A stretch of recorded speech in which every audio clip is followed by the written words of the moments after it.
Much of the conversation presented here will cover the ins and outs of actually working with clients as an astrologer. The material is loosely organized, and like conversation, we will skip around from time to time. In this first lesson, we will explore astrology, its themes, components, and uses in a general way. We will discuss what an astrologer should do and should not do during consultations with a client and what astrology itself can and cannot do. We will touch on the planets in a chart, signs in a chart, and houses in a chart, as well as other points of interest and the different areas of specialization in astrology. If you're watching this video, you are likely to be more than a little curious about astrology, and more likely are someone who wants to become an astrologer. So let's start with a couple of basic questions. What is astrology good for? In what instances can it be useful and helpful to the individual? Well, everyone in his or her life will find that there are times when a critical decision must be made. There is a fork in the road. You've been operating with a set of psychological and situational limitations, and it's time to expand and adjust, to move forward and grow as a person. These are times when astrology is most useful. And an astrologer, because of the tools at his or her disposal, can often uncover things for a client in a few hours, what might take a psychologist weeks or even months. This is a major benefit that astrology holds and is why astrology has been called the oldest form of psychology. Astrology can determine what a particular course of action may potentially yield, and an astrologer can even make recommendations as to which path to take and why. But it's important to remember that astrology gives insight into potentials. The individual must ultimately make the decisions about their activities, attitudes, and decisions. Astrology can, though, give a peek into the future based on what has led up to it, and these insights gleaned by consulting the individual's natal planetary chart can aid in situations when the individual has questions or confusions regarding what is going on and what to do about it. And now on to the houses. The houses in a chart represent the environment with which we deal. It also represents objects in our lives, thousands of them. This is why we need to know the individual, to interview the client. Remember, in astrology, we are matching the client to the chart, not the other way around. If you have a client who just looks at you and says, "So tell me my fortune," you might say, "Well, what have you been doing with your chart so far?" Planets in the astrology chart are merely expressions of energy within us. The planets function at a psychological and energetic level within us. The microcosm reflects the macrocosm. The zodiac is found within you. Tracy Marks says, "You have it all that you are seeking. Whether by planet, house cusp, or house interception, you have all the signs. You are all the signs. You only need to become whom you truly are."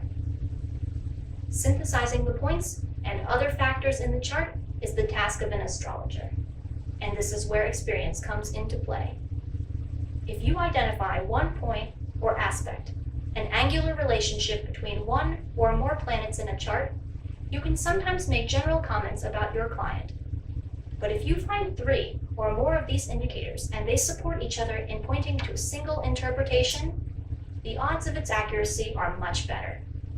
If you study and know most of these circumstances and factors in a given situation, as an astrologer, you can make accurate predictions up to 98% of the time. For example, Matthew, the producer of this video series, has accurately picked the winners of every political election he has studied the charts of, and he has had an equally unblemished record regarding specific financial predictions. When you begin to study a chart, there is an order to follow. First, look at the planets in the chart and their meanings. Next, look at the houses and their meanings. Then see the planets within the zodiacal signs, followed which houses is influenced by which sign. Finally, look at the aspects or angular relationships and their meanings. After some experience, when you have studied the chart for a few minutes to an hour, you can interpret the chart as a cohesive whole. A good initial observation is based on the ascendant sign, sun sign, and moon sign. The ascendant can tell you what they are like without a particular challenge going on in their life at the time. What their basic temperament is without there being pressure on the individual. An example is someone whose ascendant is in the sign of Leo. Leo is the sign that's ruled by the sun. Their basic temperament, therefore, is a sunny attitude, someone who is self-assured, and somewhat of a prima donna. But they have a warm personality that puts the sunshine into other people's lives. Others love to be around them to bask in their warmth. Now we will skip around a bit, but basically we're going to touch on many of the factors of the chart and give some examples. The ascendant is not a radiating point like the sun is, but when someone is near you, they pick up psychically and psychologically things about you. You don't even have to say a word. There is some radiation and they notice you. Leo rising doesn't avoid others in a social sense. There will be no feeling of inadequacy. These are interpretations of Leo in its pure form. Leo stands for the owner. The sun is the command post of the person, the director. Without the energy of the sun, nothing takes place. There is no life without the sun. The other planets are the tools with which you work. If you are a plumber, the planets are your tools that you use to work on the pipes of a house. Another example is the sign of Scorpio. Scorpio is controlling, critical, and cautious. They have been called the policeman of the zodiac.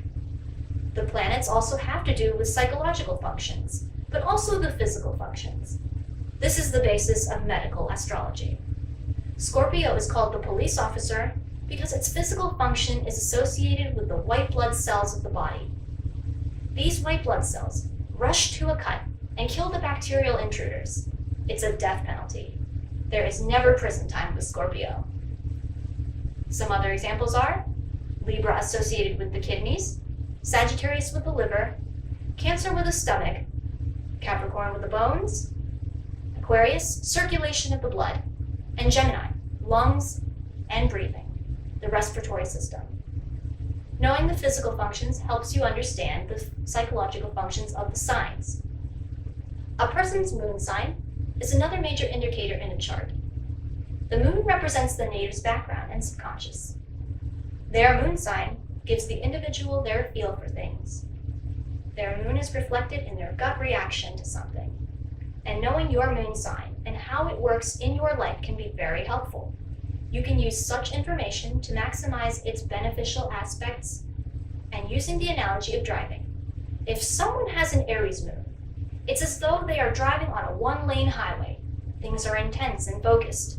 They won't be distracted by other driving lanes. They have a quick gut reaction to things and reach conclusions easily. On the other hand, if someone has an Aquarius moon, it's like they are driving on a 6-lane highway. They take in a lot more information before coming to a conclusion. It will take the Aquarius moon many more impressions before they get a feel for something. But often, they will come to a fuller understanding. The Aries moon can be a little rash in their decisions.